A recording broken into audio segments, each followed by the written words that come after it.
Está aquí a presentación? Sí. Vale. Sí. Vale, pois José Manuel Amoedo ven daqui da USC, da Universidade de Santiago, no? Entonces, bueno, é un asiduo que tamén xa participou varios anos nas nosas xornadas e nos vai a falar dos efectos da pandemia na fenda digital na educación en América Central e do Sur. Gracias. Bueno, antes de nada, bo día a todos e a todas. Quero dar os meus agradecementos á organización por todo o esforzo que fai.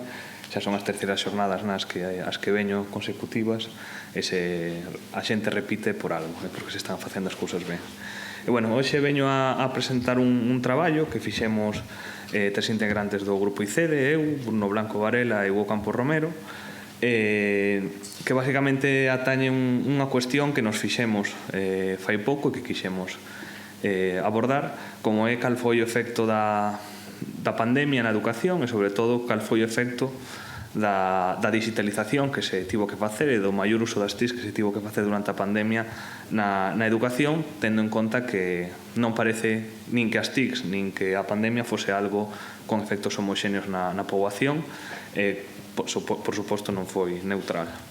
Entón, os contidos da presentación, un pouco por ir resumindos, primeiro vamos a falar de que papel xogaron as TICs durante a pandemia nos sistemas educativos. Logo vamos a facer unha breve introducción a cal parece ser o efecto da pandemia nos sistemas educativos. Logo vamos a falar de por que o acceso ás TICs é unha fenda socioeconómica, ou porque hai unha fenda socioeconómica, mellor dito, no acceso ás TICs. E logo vamos a presentar os nosos obxectivos de investigación, as fontes de datos que utilizamos, a metodoloxía, os resultados e, finalmente, as conclusións. Sobre a pandemia e as TICs na educación, bueno, como creo que non é algo alleo a maioría da xente que estamos aquí, e sobre todo os que estamos no sector da educación, a pandemia basicamente conlevou que as TICs gañasen un moito maior peso na nosa educación, principalmente debido a que durante a pandemia a maioría de países tiveron un confinamento ou cando menos tiveron un peche das aulas para conter a propagación do virus. En este contexto, os sistemas educativos tiveron que adaptarse dunha forma moi rápida ao uso das TICs, non só os sistemas educativos, digamos que todos os axentes dos sistemas educativos, tanto os docentes como os alumnos, non? Sobre cales foron os efectos da pandemia nos sistemas educativos, utilizando a base ou o informe que máis se utiliza en educación, que é o informe PISA, podemos observar como dende 2018 ata 2022, o 2018 é o ano previo ou o ano máis próximo antes da pandemia no que se fixo a proba, e o 2022 é o ano posterior, xa que se saltou un ano que normalmente facíase cada 3, pero fixose cada 4 justamente pola pandemia. Podemos observar como unha caída moi grande no desempeño académico dos estudantes, neste caso da OCDE. Collemos a OCDE porque PISA é unha iniciativa da OCDE e son os únicos países que sempre están no informe, e podes ver como houve unha caída moi grande, sobre todo en matemáticas e en lectura, e tamén algo menor en ciencia. Entón, como seguro que escoitaxedes por aí, porque é un tema que sale moito nos medios, España, por exemplo, tamén tivo unha caída moi considerable, pero é algo xeral. É dicir, a pandemia constátase de que tivo efectos moi negativos no aprendizaxe dos estudantes e na súa adquisición de competencias. Entón, neste contexto, no que temos, por un lado, un maior uso das TIC no sistema educativo e, por outro, unha caída do desempeño, propuxémonos analizar cal é a relación. Pero, antes disto, o papel que damos como economistas, o papel que xogamos é observar que as TIC non é algo neutral. Neste sentido, o acceso que pode ter un alumno ou un fogar a estes recursos ven condicionado polos recursos económicos que ten, polo tipo de centro que vai, pola rexión a que pertence e por outras moitas cuestións. Aínda que tamén é relevante ter en conta que as competencias para o aproveitamento das TICs tamén son diferentes entre os estudantes. Non o mesmo un estudante cuns pais, cuns niveis de formación alto en TIC ou en xeral, e o aprendizaxe que pode facer de como utilizalas, o aproveitamento que pode facer delas, que o que pode facer outro.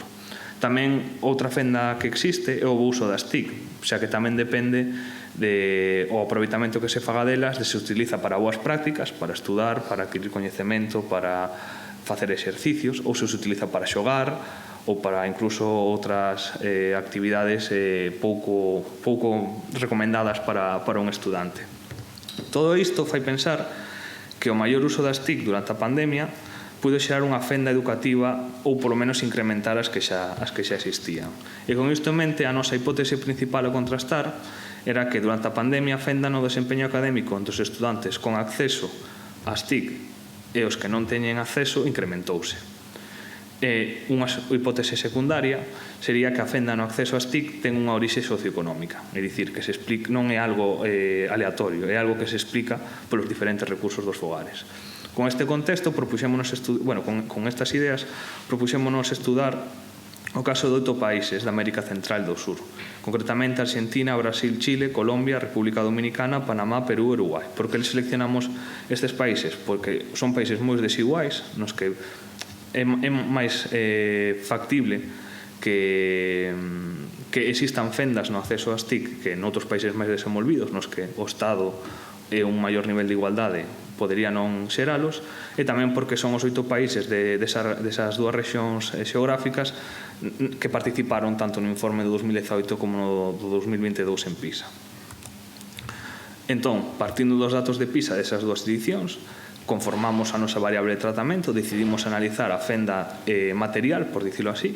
Principalmente a nosa variable de tratamento ou de análise sería que o alumno teña acceso a un ordenador para facer as súas tarefas e acceso a internet, e como variable de resultados temos as calificacións ou as competencias adquiridas, o desempeño nas tres competencias que valora PISA: ciencia, lectura e matemáticas.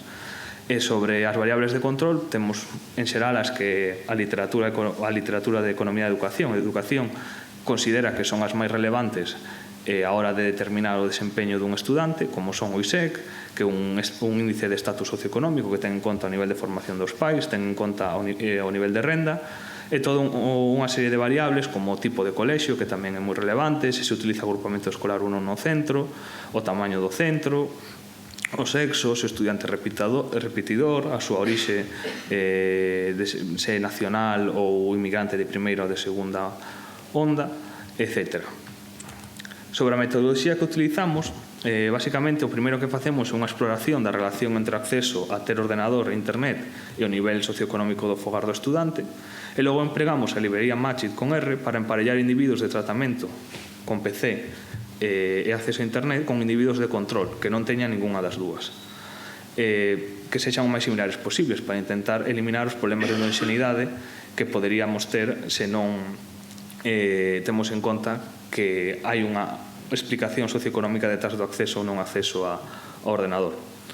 Para estimar a propensity score, é dicir, a similitude entre os diferentes estudantes, para ter unha medida de distancia, utilizamos unha regresión logística que se estima con esa función que temos aí, e logo para realizar o emparellamento empregamos a metodoloxía do veciño máis próximo cunha ratio de un 3, 5 e 10 individuos de control por cada individuo de tratamento, que se combina cun emparellamento exacto para o sexo, os repetidores e a orixe e tipo de centro. Por qué? Porque basicamente estas variables son moi determinantes e ademais, ao ser categóricas, permítenos seleccionar individuos exactamente iguais nesas características.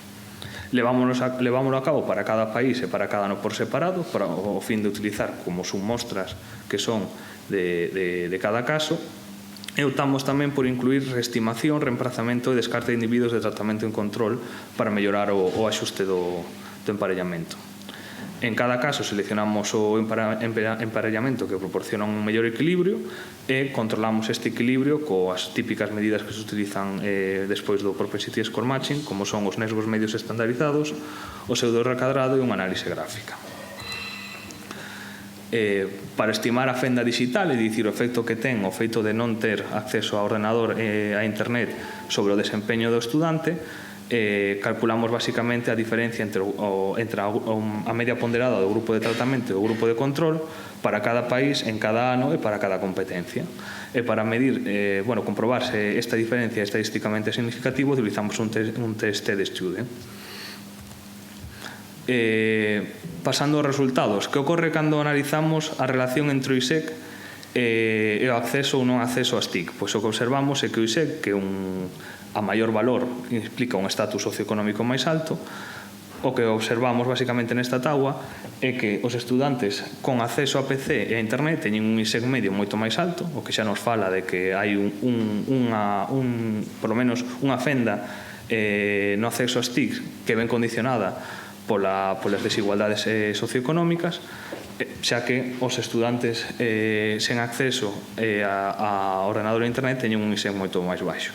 Cando vamos máis alá e calculamos os quintís do ISEC, podemos ver como esta diferencia sigue existindo e como, aínda que houve un esforzo na maioría dos países ou por parte das institucións públicas ou por parte dos fogares para ter un maior acceso ás TIC, sigue habendo unha fenda clara, e os quintís máis altos, é dicir, os fogares máis pudientes ou de maior estatus, teñen un peso moito maior, ou sea, teñen moito máis acceso a estas tecnoloxías que o resto de fogares.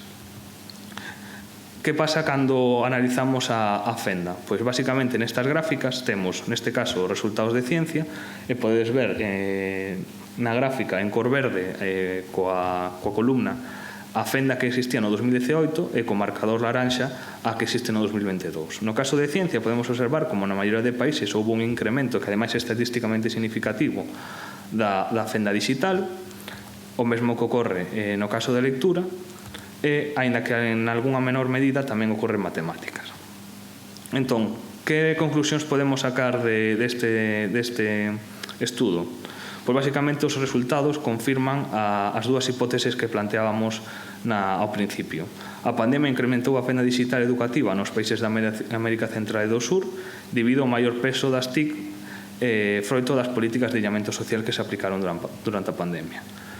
Ademais, esta fenda no acceso é unha fenda material, pero cunha natureza socioeconómica, o que fala de que o incremento nas desigualdades que se pode observar en PISA entre o desempeño académico dos estudantes pode vir condicionado por este aspecto. E, por último, que o incremento da fenda digital na educación pode explicar, como digo, parte da caída do desempeño académico durante a pandemia e os maiores niveis de desigualdade nos sistemas educativos. Por lo tanto, ante futuras situacións que esperemos que non se den, como a que foi a da pandemia, é importante que os gobernos e as institucións públicas en xeral teñan en conta isto a hora de implementar as medidas de illamento social e, por lo tanto, tomen un papel relevante como proveedores aos fogares máis vulnerables de acceso ás TICs. Moitas grazas.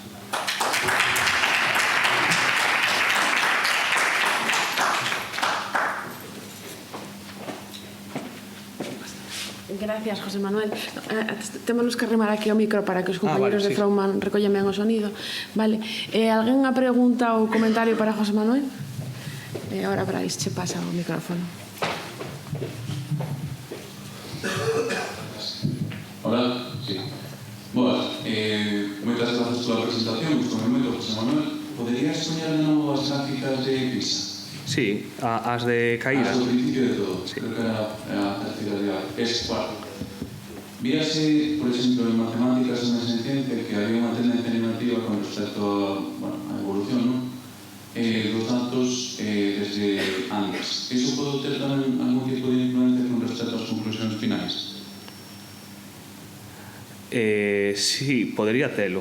É dicir, é obvio que hai unha tendencia en xeral hacia unha caída do desempeño académico. Tamén hai que ter en conta que aquí, aínda que se colle o conxunto da OCDE, na OCDE foron entrando novos países. En xeral, os novos países que van entrando son países desenvolvidos, si son países con unha economía avanzada, pero menos avanzada que os que xa son membros. Entón, iso pode explicar parte da caída. Pero, de todos modos, ao utilizar o Propensity Score e illar esa diferencia debe ser exclusivamente causal, é dicir, debe ser ao efecto de ter acceso ás TICs. Entón, pode haber certa, o sea, parte desa caída seguro que non se explica só polo acceso ás TICs. Non o que dicimos nas conclusións é que parte dela pode explicarse por iso. Non sei se así, máis ou menos, quedar. Moitas grazas. Nada, a ti. Bueno, perdón. para non saírnos do programa, vale? Se alguén ten algunha pregunta ou un comentario máis, pois lle fai a José Manuel no café, entón lle agradecemos novamente a súa intervención.